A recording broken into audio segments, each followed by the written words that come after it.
Assalamualaikum warahmatullahi wabarakatuh.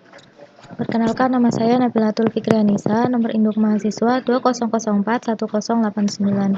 Pengolahan citra digital. Pengolahan citra digital merupakan sebuah proses pengolahan dan analisis citra yang banyak melibatkan persepsi visual.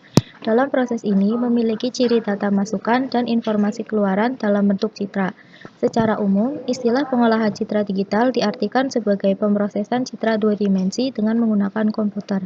Dalam pengertian yang lebih luas, pengolahan citra digital mencakup seluruh data dua dimensi. Citra digital merupakan barisan bilangan nyata dan kompleks yang diwakili oleh adanya bit-bit tertentu. Software yang digunakan untuk mengolah citra digital.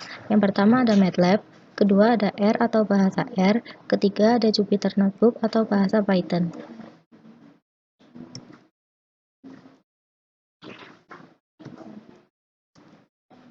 MATLAB.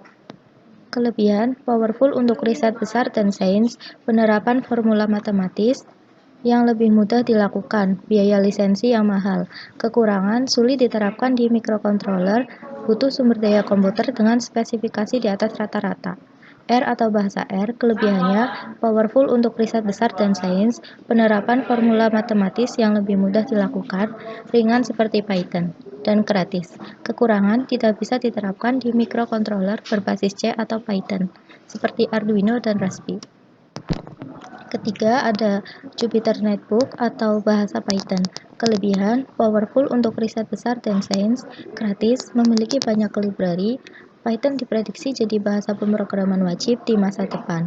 Bisa diterapkan di microcontroller berbasis C atau Python seperti Arduino dan Raspberry. Kekurangan, library sangat banyak sehingga kita harus rajin update library. Bahasa Python. Python merupakan bahasa pemrograman yang tidak sulit untuk dipelajari, karena memiliki sintak yang rapi dan lebih mudah dipahami dibandingkan dengan bahasa pemrograman lainnya. Bahasa Python sendiri sebenarnya hanya memiliki sedikit perintah atau komen, tetapi justru karena sifatnya yang open source dan fleksibel, maka muncul para pengembang yang membuat library Python. Library pada Python merupakan sebutan untuk kode program tambahan yang digunakan dalam kebutuhan tertentu.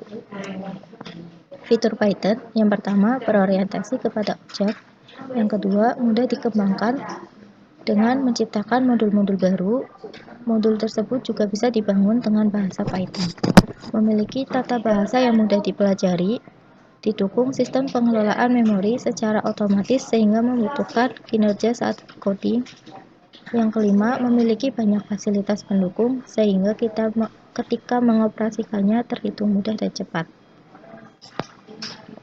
Library wajib untuk pemula ada 3. Yang pertama ada NumPy. NumPy merupakan singkatan dari Numerical Python yang berfungsi untuk membantu para data scientist menangani permasalahan angka-angka. NumPy memiliki kemampuan dalam membentuk n-dimensional array yang mirip dengan MATLAB. NumPy memudahkan penggunanya dalam operasi aljabar linear seperti vektor dan matriks. Yang kedua ada Pandas. Pandas berfungsi untuk mengolah suatu data seperti teknik join, distinct, group by, agregasi, dan teknik lainnya seperti pada SQL. Bedanya dilakukan pada tabel. Kelebihan dari library ini juga dapat membaca file dari berbagai format seperti .txt, .csv, dan .tsv. Yang ketiga ada Matplotlib. Library Matplotlib ini akan membantu dalam menampilkan hasil analisis berupa grafik berwarna dengan lebih rapi dan menarik. NumPy. NumPy atau Numerical Python adalah modul dasar yang bermanfaat untuk melakukan komputasi dengan Python. Paket ini menyediakan larik atau array multidimensi yang sangat bermanfaat untuk kepentingan pemrosesan matriks maupun citra. Larik adalah suatu wadah yang memungkinkan sejumlah nilai bertipe sama disimpan. Setiap elemen dalam larik dapat diakses dengan menggunakan indeks yang berupa bilangan bulat positif. Larik berdimensi 1. Larik berdimensi 1 dapat diciptakan dan sekaligus diberi nilai awal melalui senarai, seperti gambar di bawah. Yang kedua, ada larik berdimensi 2. Larik berdimensi 2 biasa digunakan pada matriks. Larik inilah yang juga biasa dipakai pada pengolahan citra berskala keabu-abuan. Pada larik ini, setiap elemen diakses melalui 2 indeks. Indeks pertama digunakan untuk menyebutkan posisi baris dan indeks kedua untuk menyebutkan posisi kolom. Larik berdimensi 3. Larik berdimensi 3 melibatkan 3 indeks untuk menyatakan setiap kolom. Larik ini biasa digunakan pada citra berwarna yang mengandung komponen B, G, dan R. Pengolahan citra digital berbasis piksel. Membuat bingkai pada citra berskala keabu-abuan. Untuk yang dikotakin warna merah, metode copy diperlukan agar nilai pada hasil bersifat independen terhadap citra. Sedangkan untuk yang kotak berwarna biru, konstanta tebal menyatakan tebal bingkai dalam satuan piksel dan disebutkan sebanyak 4 kali proses untuk membuat kotak yang berwarna hitam. Sedangkan untuk kotak yang berwarna abu-abu, pernyataan berikut digunakan untuk memperoleh jumlah kolom dan baris pada citra. Membuat bingkai pada citra berwarna. Perbedaan utama dengan gambar beraras keabu-abuan hanya terletak pada kotak hitam sama dengan 0,0,0. Pada citra berskala keabu-abuan, hitam berupa besaran skalar, sedangkan pada citra berwarna berupa senarai yang mengandung 3 elemen yang menyatakan nilai ketiga komponen penyusun warna, yaitu B, G, dan R. Dasar pembuatan gambar. Yang pertama ada garis, yaitu cp2.line dalam kurung citra titik 1, titik 2, warna dan ketebalan. Yang kedua lingkaran, cp2.circle dalam kurung citra titik 1, radius, warna, dan ketebalan. Yang ketiga persegi panjang, cp2 rectangle dalam kurung citra titik 1, titik 2, warna, dan ketebalan. Yang keempat elips, cp2 elips citra titik pusat, sumbu, sudut, sudut awal, sudut akhir, warna, dan ketebalan. Yang kelima ada poligon, cp2.polyline dalam kurung citra larik titik tertutup, warna, dan ketebalan. Yang keenam teks atau tulisan, cp2.putText dalam kurung citra teks posisi font scale, warna, dan ketebalan. Penggunaan cp2.filter. Yang pertama ada filter lolos bawah. Digunakan untuk meloloskan bagian berfrekuensi rendah dan menghilangkan yang berfrekuensi tinggi, serta berguna untuk menghaluskan derau atau untuk kepentingan interpolasi tepi objek dalam citra. Yang kedua, filter lolos tinggi. Filter yang digunakan untuk melewatkan frekuensi tinggi dan menghalangi yang berfrekuensi rendah. Filter ini biasa digunakan untuk mendapatkan tepi objek dalam citra atau menajamkan citra. Yang ketiga, filter high push. Filter ini digunakan untuk menajamkan citra, kernelnya mempunyai nilai yang tinggi pada titik tengahnya. Yang keempat, filter penonjolan. Filter ini digunakan untuk memberikan efek menonjol atau penonjolan. Ekualisasi histogram. Memperoleh histogram dengan intensitas terdistribusi secara seragam pada citra.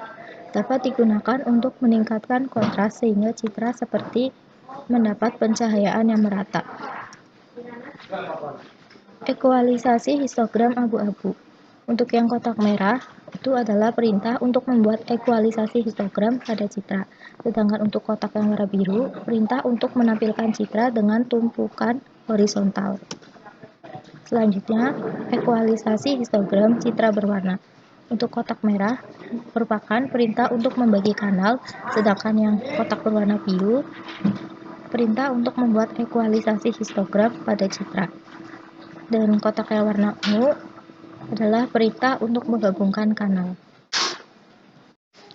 Ekualisasi histogram citra abu-abu dengan kelahe. Untuk kotak yang berwarna merah merupakan perintah untuk membuat fungsi kelahe pada citra abu-abu. Sedangkan untuk kotak yang berwarna ungu merupakan perintah untuk menerapkan fungsi kelahe pada citra abu-abu.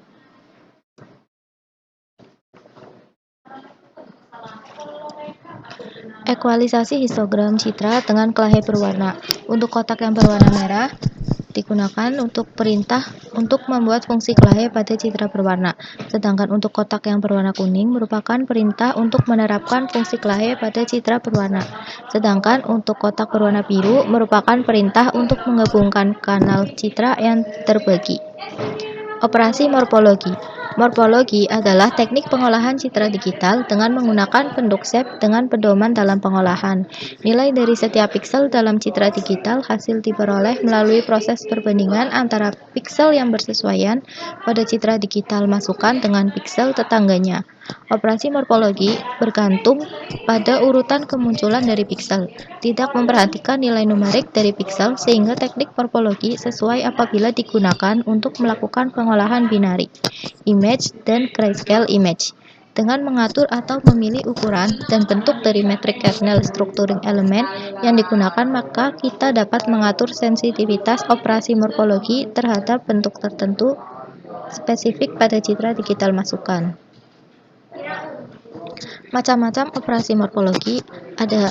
Yang pertama, dilasi merupakan proses penggabungan titik-titik latar menjadi bagian dari objek berdasarkan structuring elemen yang digunakan.